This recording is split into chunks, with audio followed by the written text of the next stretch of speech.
Well, welcome everybody, and thank you to Wendy and Jack and the Melanoma Research Alliance and Grace for having me here today and this opportunity to speak with you. I've been working with oncology patients for about 35 years now, and in the past 15 years specifically with lung cancer, but a bit of experience with melanoma and with renal cell as well. And for the past several years, working on many trials with immunotherapy with all of those groups. So this is a great opportunity to talk about side effects. So you've heard about the mechanism of action, and you've heard about some of the ways that we're going to be administering this therapy, and I'm going to be talking now about some potential side effects, as we know most therapies have. I do have some disclosures. I do some consulting for the pharmaceutical companies listed here as far as developing patient education materials. So as far as discussing some of the side effects, I will tell you that the most common side effect that most patients on any of the immunotherapies experience is fatigue. So that is the overwhelming arching side effect. Some of the ones that I have listed here, and we're going to go through each of these systems, are ones that have the potential for causing what we would consider a grade 3 or grade 4 toxicity. And it can be a little intimidating to look at this list, but hopefully I'll kind of set your mind at ease when we go through each of these. It's important to mention them because as you, the patients and caregivers will be identifying, you may be experiencing some of these, and it's important for you to be able to relay those symptoms to us so that we can help manage those so that they don't progress to a more significant side effect while you're on therapy. So the first one that we'll talk about is gastrointestinal, and we do see this in the form of either diarrhea, colitis, occasional perforation, and we see that a little bit more frequently in the CTLA-4 patients, so ipilimumab patients. We'll talk about renal toxicities, pulmonary toxicities, dermatologic, hepatic, neurologic, and also spend a bit of time on endocrine and also on ocular. Side effects really are variable for this. We're just learning as we go through these trials, and so this list that I have up here is by no means all exclusive. We continue to identify new potential side effects that patients might experience. The average onset is at about 6 to 12 weeks, and because these side effects occur when your immune system is, as we're talking about, is being activated and revved up to fight the cancer cells, it also has a potential for causing some irritation and some inflammation to normal healthy tissue. And that's really the basis by how these side effects develop. So again, after your body starts to develop an immune response, at about that 6 to 12 week period is when you might see some side effects. It doesn't mean that it can't occur within a few days after the administration, and sometimes it can occur after several doses or even long-term after discontinuation of therapy. So we always are alert to any change in side effects that any patients are experiencing and keeping in mind that this might be an immune response. The frequency for grade 3 or 4 toxicities, however, is very low. I talked about fatigue being the most common side effect across what we call grade 1 to grade 4 toxicity, but really grade 3, 4 toxicity, which are things that require us to have a significant medical intervention, perhaps hospitalization, and perhaps really a little interruption in your therapy and occasionally discontinuation of therapy, occurs in less than 10% of patients. So while these sound overwhelming, I don't want you to get nervous because, again, it's a small percentage of patients that do experience the more severe side effects. Some patients with the grade 1 and 2 can be asymptomatic, may not even realize that they're having specific inflammatory responses. There is some suggestion that there is dose dependency, so higher doses may trigger increased side effects. Perhaps there's a cumulative effect after several cycles of therapy. And there's also some suggestion that there might be an additive effect. So for those patients that are being treated perhaps with a CTLA-4 agent as well as an anti-PD-1 agent, there may be an increase in some of those toxicities. But again, this is what we're learning as we go through the trials right now. So we'll start with the gastrointestinal inflammation. The patterns can be, as I said, really variable. They might just be minor irritations. Patients might develop some colitis, which is an inflammation of the colon, but they might even have some minor inflammation of the esophagus or the stomach, causing some mild nausea, a little bit of stomach irritation, perhaps some cramping. The one that we usually hear about, particularly with the CTLA-4, is diarrhea and a significant increase in diarrhea. And so what we're looking at is a change in patients' normal pattern of behavior. If you're somebody that's used to having 1 or 2 loose stools a day, that's not going to go into the classification of diarrhea. But if you've had an increase in your number of stools over 4 to 6 times per day, that's certainly something that you need to notify your healthcare provider about. Patients may also have some associated cramping or bloating that goes along with that, and abdominal pain. So if somebody has a significant increase in diarrhea, a significant increase in pain, those are things that you need to immediately call your healthcare provider about and not wait until your next visit to call us. As far as evaluation, as I mentioned, we're going to be calculating the frequency and the number of loose stools that you have. You also might be asked to provide a stool sample because you also are at risk for developing any other opportunistic infections or kind of bacterial infections. So we want to make sure that you don't have an infectious process going on that's contributing to this side effect that you might have. Occasionally, patients will need to have an ultrasound or a CAT scan, again, just to rule out an inflammation of the bowel. A colonoscopy might be required, perhaps with a biopsy, to see if there is this inflammatory response going on. Typically, if a patient just has some mild diarrhea, we may just either delay treatment or may not even need to delay treatment. We might just provide supportive care in the form of hydration to assure that you don't get dehydrated. Antispasmodics, if you've got a lot of stomach cramping, you might benefit from something like Bentyl, which decreases the stomach spasm and stomach discomfort. Antidiarrheals such as Imodium, which is over the counter, or Lomotil might be prescribed for you to help manage the diarrhea. We do suggest that none of these are just taken independently, that you do certainly keep your healthcare provider informed so that we can assure that we're monitoring it very closely, that it does not progress to a grade 3 or 4 toxicity. Occasionally, you might have to have an interruption in therapy, meaning that we hold the immunotherapy for a period of time until your side effect has decreased to a level that you can tolerate and is not going to be really escalate to a grade 3 or grade 4. Some patients might require steroids. Now, if it's a mild toxicity, it may be oral steroids in the form of prednisone or perhaps dexamethasone if that's what was selected for you. And the reason that you're receiving these steroids is to help suppress that immune response. Patients get nervous thinking that we've just revved up this immune response now to fight the cancer and now you're going to be suppressing it. We don't have a lot of data at this point to suggest that that's going to inhibit the response that you're going to have from that immunotherapy. We continue to collect that information. But again, just like we talked about having the accelerators and then having the brakes, it's important that we have that balance so that you can safely receive this therapy and go on to have a long-term response. So again, steroids might be prescribed to you. If you have to have IV steroids, you might have to be hospitalized for a brief period of time, and then you'll slowly transition over to an oral steroid until your symptoms have completely resolved. And therapy may go on to be prescribed again, so it really depends on the patient's symptoms. Occasionally, we have to add some other immunosuppressant agents if the diarrhea, the colitis, the cramping is really not resolving completely on its own. So now we're going to move to some endocrine organs.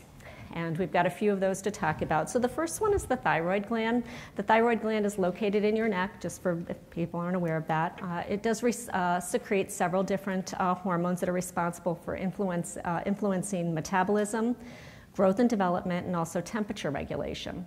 When the thyroid gets inflamed, it can do one of two things. It can either be hypoactive, hypothyroidism, meaning that it's not as activated as it should have been, and those signs and symptoms that are associated with that can be weight gain, tiredness, dry skin, constipation, or a general feeling of being cold and just not feeling like you have energy to do your daily activities. Again, very, very subtle signs and symptoms. So it's important that you're communicating your baseline activity level and baseline symptoms to your healthcare provider with each visit. And even if you notice some slight changes, to let us know. Hyperthyroidism is when your thyroid gland is going to be hyperactive or it's overactive. Patients may experience weight loss, a rapid heart rate, feeling some palpitations, maybe some nervousness or some irritability. They also might have some diarrhea or a feeling of generalized feeling too warm. So typically, this pattern may develop as initially, there's variable patterns. Patients may develop hyperthyroidism first, then they might stabilize out and then go on to be hypothyroid. The management for hyperthyroidism is really managing the symptoms. If patients have significant palpitations or their heart is racing, nervousness, they might be treated with some medications such as beta blockers, which will help to decrease those palpitations and slow the heart rate down just a little bit. The evaluation for all of these is going to be by blood tests. So typically when you come in, we'll be monitoring your thyroid function tests, if you hear those words, particularly your thyroid stimulating hormone and T3 and T4. So those are some additional blood tests that are not routinely done if you've received standard chemotherapeutic regimens in the past. If you're having some unstable lab work, you might need an endocrine consult to help evaluate and help monitor the status. So that would be typically what you would expect for thyroid dysfunction. The pituitary gland is a very active endocrine organ. It's located in the midpoint of the brain, very small, and typically patients that have some inflammation, because it's right next to the optic chiasm, like right next to the optic nerve, if there's any inflammation of that pituitary gland, patients will typically complain of maybe a mild headache. They might have some visual changes or some blurred vision. The pituitary gland is very active in releasing several different hormones. The ones that are listed here, I'm not going to go through individually all of the ones that are listed, and they are in your book for your reference. But because it's so important, it does stimulate other endocrine organs such as the adrenal gland and the thyroid gland.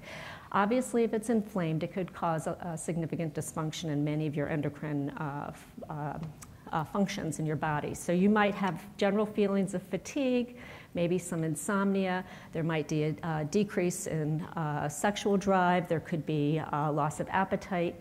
So again, vague symptoms is typically what we see, not an overwhelming symptoms. Headache is usually the one that's more significant. What we have to worry about when patients have any visual changes, as you know, or any kind of significant headaches is, as most oncology patients, the first thing you worry about is, oh my goodness, has this metastasized to my brain, and do I need to worry about that? So typically after obtaining blood work with all of the a variety of the hormone levels from the pituitary, we'll also obtain an MRI of the brain to take a look at that pituitary to see if it is inflamed. And I think that if you can see right here, this pituitary should be about the size of this small little darkened area here.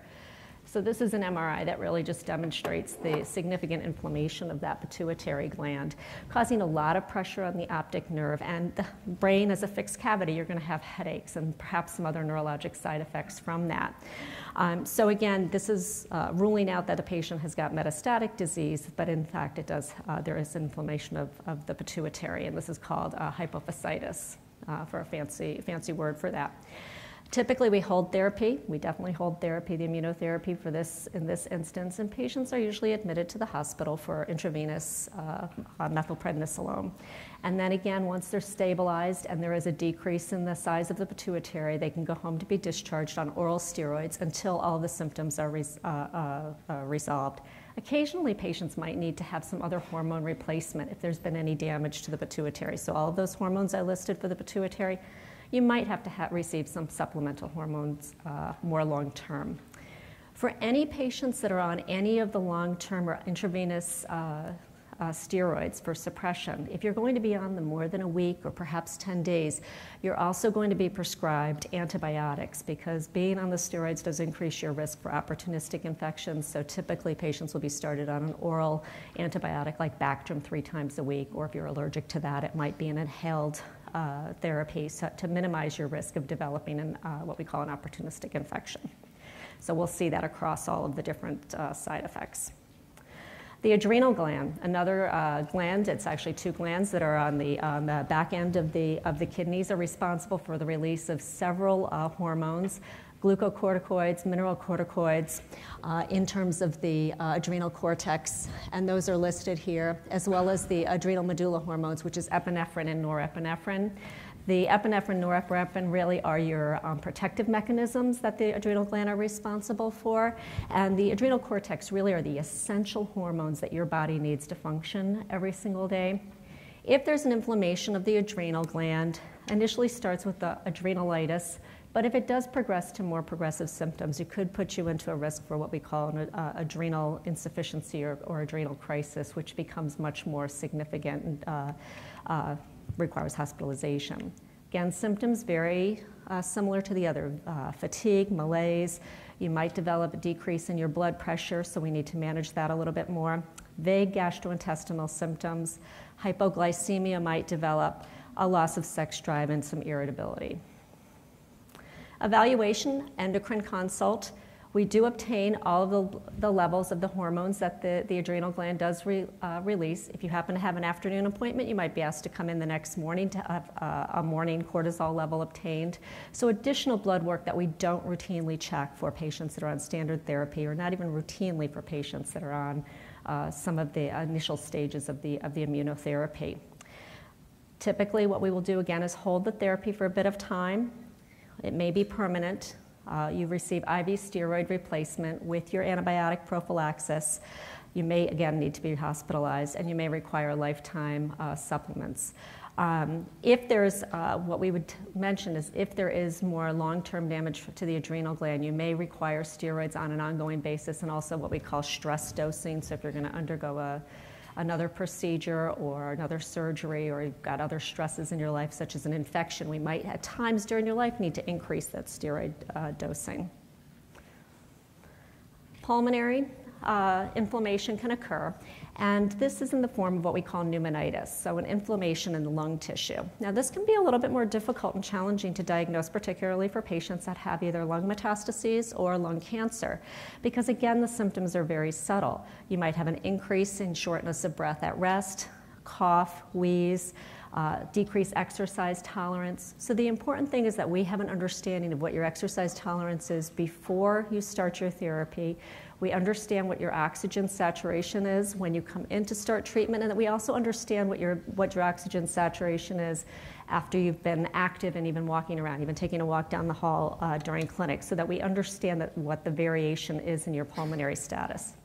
I've had several patients that have been on therapy that, of course, get very worried that if they've got a subtle change on their pulmonary status, that, oh my goodness, this must mean that I've got progression of disease. The first thing I think about with anybody on immunotherapy is, oh, they've got an inflammatory response from the therapy. But the way we help to evaluate that is, again, looking at the oxygen saturation, obtaining a CT scan, and ruling out other infectious causes, also ruling out progression of disease, and then perhaps needing a bronchoscopy to actually identify if there are inflammatory cells. So you might need to undergo a procedure for that to help evaluate that. Management, very similar to the others. Supportive care, perhaps hydration if you need it, oxygen supplementation, or maybe an increase in oxygen supplementation if you had required it beforehand. IV steroids, perhaps even an inhaled steroid, antibiotic prophylaxis.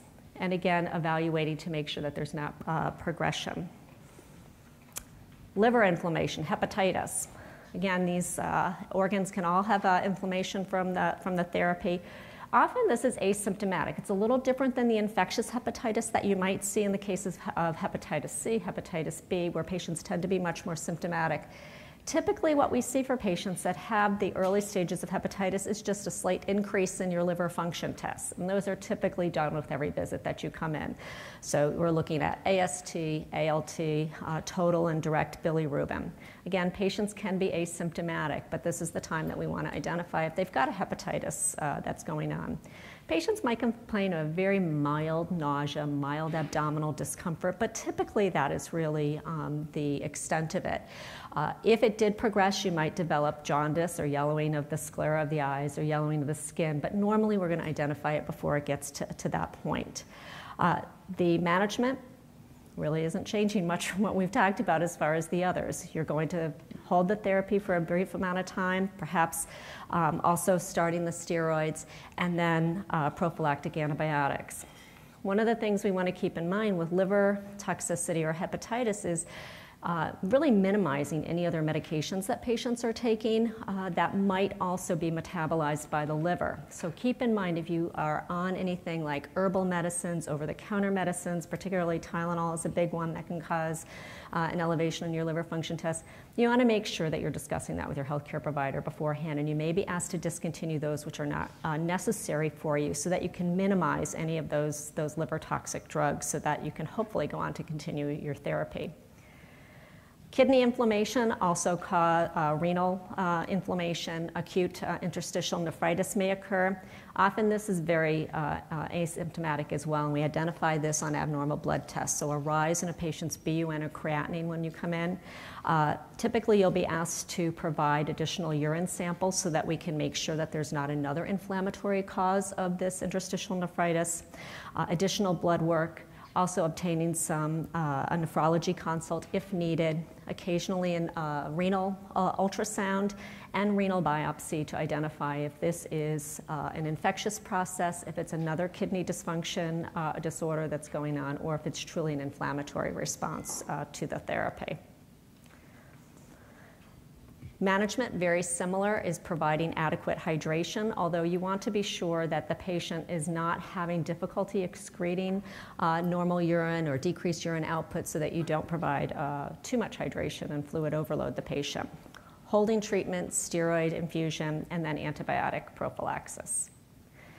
Neurologic inflammation I've seen it much less frequently than some of the others, although, as I said, all of these at the grade 3 and 4 are very rare. In my patient population, our studies have been less than 5% of all the things that we're talking about. But neurologic complications, patients may develop some weakness in the arms or legs, numbness and tingling in their fingertips or toes. And again, these are changes over baseline, not things that you might have experienced from the prior therapies that you've been on. You want to rule out any systemic central nervous system infectious process, rule out a stroke, rule out progression of disease. Again, the treatment is going to be steroids, which you start intravenously and then taper to an oral dosing.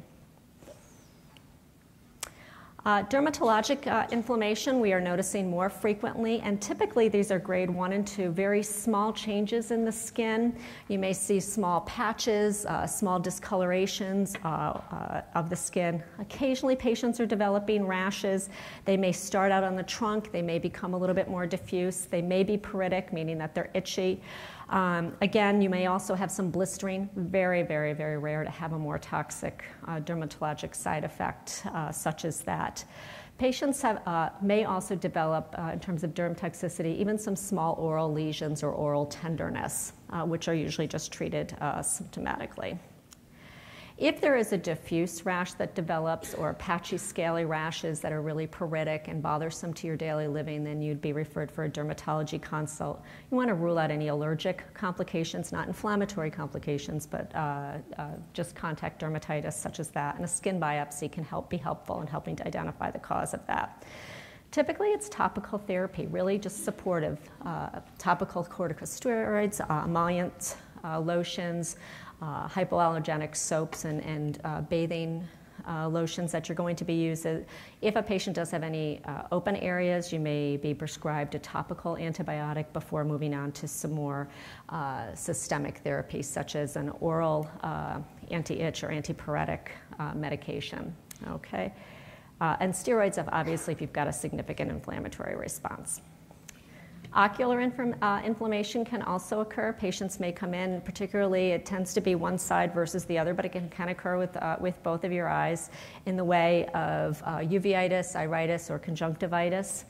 It occurs on, again, less than 6% of patients as far as the side effect. Patients may just say, I've got some irritation in my eye. I think I might have just slept wrong or maybe rubbed my eyes wrong. But what you want to do is hold the therapy that day. Well, if it's really significant, we tended to proceed with the therapy.